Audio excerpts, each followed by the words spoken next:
पात्र राजा, वन रक्षक, सरदार। स्थान जंगल का रास्ता। समय शाम। राजा जंगल से निकलकर एक रास्ते के किनारे खड़ा है। यह तो किसी के घर का रास्ता है, यह सबके लिए खुला नहीं हो सकता। मैं राजा हूँ, आश्चर्य है, अंधेरा मेरी कुछ भी परवाह नहीं करता, वह बढ़ता ही आ रहा है।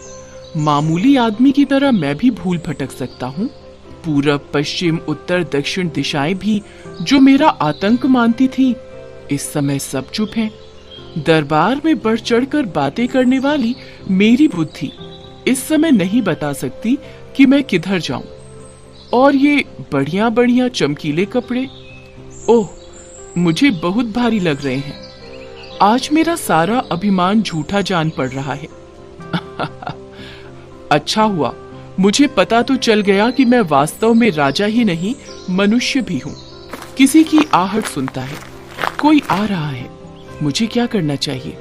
क्या कुछ राजापन दिखाऊं? नहीं नहीं, फेंको इस राजापन के ढोंग को, मनुष्य होने का लाभ लो। वन रक्षक का प्रवेश।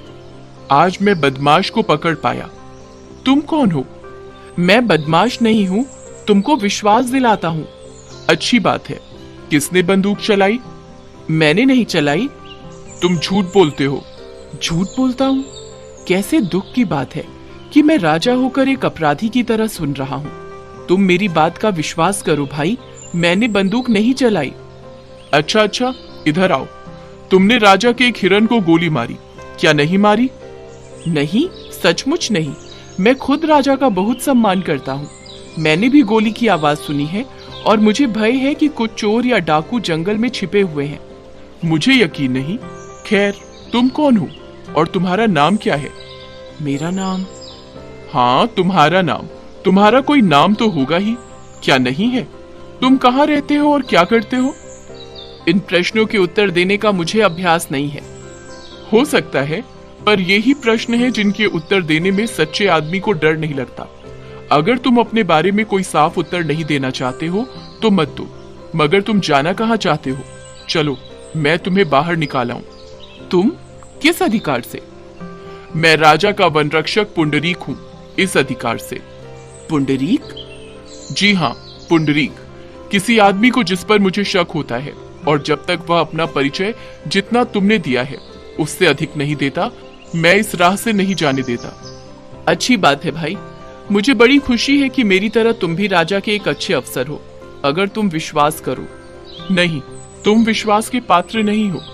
मैं राजा का एक अफसर हूँ। मैं राजा के साथ इस जंगल में शिकार खेलने के लिए आया था और यहाँ राह भूल गया हूँ। जंगल में मुझे रात हो गई और मैं घर से बहुत दूर पड़ गया हूँ। इसमें सच्चाई की कमी है। अगर तुम शिकार को निकले थे तो तुम्हारा घोड़ा कहाँ है? घोड़ा थक कर गिर पड़ा, मैंने उसे छोड़ दिया। यदि मैं तुम्हारी बात का विश्वास ना करूं? मैं झूठ नहीं बोलता भले आदमी। वाह वाह, दरबार में रहते हो और झूठ नहीं बोलते। खैर, तुम जैसा समझो, मगर मैं झूठ नहीं बोल रहा हूँ, यह मैं तुमको विश्वास दिलाता हूँ। कहो तो प्रमाण दिखा दूं कि मैं झूठ नहीं बोल रहा हूँ। जेब से 1 रुपया निकालकर पुंडरीक की ओर बढ़ाकर, यह लो इनाम, और आज रात को मुझे अपनी झोपड़ी में रहने दो। वन रक्षक राजा का मुंह देखता है।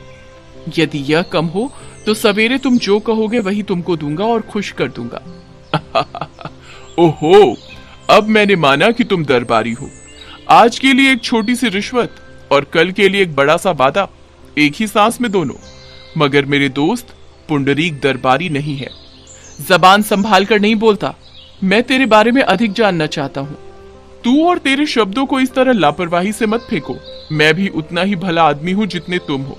क्षमा करो मित्र, मैं क्रोध में नहीं हूँ, पर जब तक तुम्हारी सच्चाई पर मेरा संदेह है तब तक मैं तुमसे विशेष प्रेम भाव नहीं दिखला सकता। तुम ठीक कहते हो, पर मैं तुम्हें कैसे विश्वास दिला सकता हूँ? ओह, तुम जैसा मुनासिब समझो करो। राजधानी यहाँ से 10 मील यानी 16 किलोमीटर पर तो है।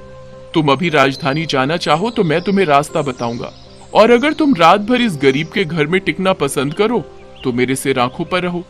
सवेरे मैं तुम्हारे साथ चलूंगा। क्या तुम अभी साथ नहीं चल सकते? नहीं, चाहे तुम राजा ही क्यों ना हो। तब तो चलो, मैं तुम्हारे घर में रात काटूंगा। घोड़े पर सवार एक सरदार का प्रवेश। महाराज कुशल से तो हैं? महाराज के लिए हमने सारा जंगल छान लिया। कौन? महाराज? तब तो मुझसे बड़ी भूल हुई। महाराज आपके साथ मैंने जो ढिठाई की उसे क्षमा कीजिए। राजा तलवार खींचता है। महाराज आप अपने उस सेवक का वध निश्चय ही नहीं करेंगे जिसने ईमानदारी से अपना कर्तव्य पालन किया है। नहीं मेरे सच्चे और बहादुर मित्र, मैं तुम्हें क्षमा नहीं कर सकता। मैं तुम्हारे जैसे नेक और सच्चे आदमियों के सम्मान का ऋणी हूँ। उठो राजरत्न पुंडरीक, उठो। अपनी पदवी का प्रमाण और मेरी प्रसन्नता का चिन्ह यह तलवार लो। तुमने हमें जो सुख दिया है उसके लिए 1000 रुपए सालाना का पुरस्कार तुम्हें जीवन भर मिलता रहेगा। महाराज पुरस्कार कैसा? मैंने तो मात्र अपना कर्तव्य निभाया है। राजा तलवार देता है। पुंडरीक घुटने टेक कर उसे दोनों हाथों से लेता है और माथे से छुआता है। फिर खड़े होकर राजा को प्रणाम करता है। पुंडरीक, महाराज चलो हमें महल तक पहुंचाओ। आज तुम हमारे मेहमान रहोगे। जो हुक्म महाराज। राजा सरदार के घोड़े पर सवार होता है। उसके आगे पुंडरीक रास्ता दिखाता चलता है और सरदार राजा के पीछे जाता है। राम नरेश त्रिपाठी।